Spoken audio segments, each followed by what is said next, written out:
bater, já viu? Esse aqui não acabou. Não, querido. Cadê? Aí pode afundar, mas não é botão. Não, você já tem que segurar um pouco.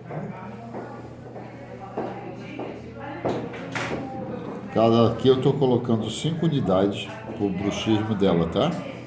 Em 3 pontos. Então cada lado vai ficar com 15.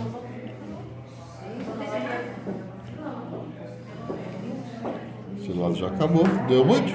Nada. Tá? Vamos pro outro lado. Então, 1, 2, 3 pontos. Cada uma com 5 unidades. Eu passo uma linha que vai mais ou menos trago a superior da orelha em direção do lábio. E divide no meio, que é onde que está o músculo do masseter. Esse sangue aqui não é meu, é do fio, né? Ó, 3, 4, 5 unidades. 1, 2, 3, 4, 5 unidades. Para um pouquinho para poder a última gotinha ficar lá dentro, senão fica pingando.